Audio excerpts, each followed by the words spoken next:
આરોપીઓએ જાહેરમાં આતંક મચાવ્યો હતો, હાથમાં હથિયારો હતા અને લૂંટ પણ મચાવી હતી। હવે આરોપીઓ હાથ જોડી રહ્યા છે કેમ કે પોલીસે તેમનું સરઘસ નીકાળ્યું છે।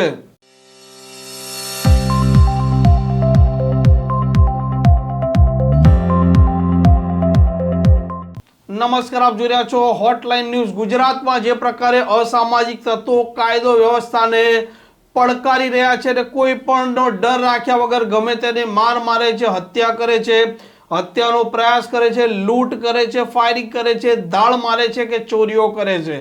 આવા આરોપીઓમાં કાયદાનો ડર બેસે અને બીજી વાર આવો ગુનો કરતા વિચારે તે માટે ગુજરાતની પોલીસ હવે આરોપીઓને ઘટના સ્થળે લાવે છે, ઘટનાનું રિકન્સ્ટ્રક્શન પણ કરાવે છે।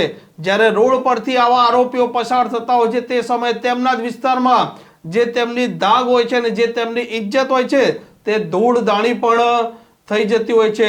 રાજકોટ બી ડિવિઝન વિસ્તાર છે, આ પોલીસ સ્ટેશન વિસ્તારમાં આ 3 આરોપીઓએ જાહેરમાં આતંક મચાવ્યો હતો, હથિયાર હતા, હત્યાનો પ્રયાસ કર્યો હતો અને લૂંટ પણ મચાવી હતી। આરોપીઓને ઘટના સ્થળે લાવી ઘટનાનું રિકન્સ્ટ્રક્શન પણ કરવામાં આવ્યું છે, જેના દ્રશ્યો પણ આપ જોઈ શકો છો।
મોબાઈલ લૂંટી રાખી શું નામ કરું। આમ જે આરોપીઓએ જે પ્રકારે લૂંટ અને હત્યા કરવાનો પ્રયાસ કર્યો હતો તે મામલે પોલીસ સફાળી જાગી હતી, પોલીસ એક્શનમાં આવી છે અને ઘટના સ્થળે તેમને લાવવામાં પણ આવ્યા છે। અત્યારે પોલીસ તે દિશામાં પણ તપાસ કરી રહી છે કે આરોપીએ ભૂતકાળમાં કેટલી લૂંટ કે કેટલા અલગ પ્રકારના ગુના કર્યા છે તેની તપાસ હાલ ચાલી રહી છે। ગુજરાતમાં જે પ્રકારે હવે પોલીસે આરોપીઓને ઘટના સ્થળે લાવી ઘટનાનું રિકન્સ્ટ્રક્શન કરાવી રહી છે તે જોતા અસામાજિક તત્વોમાં ફફડાટ દેખાઈ આવે છે। આ પ્રકારના સમાચાર માટે હોટલાઇન ન્યૂઝની આ ચેનલને સબસ્ક્રાઇબ કરવાનું ભૂલતા નહીં।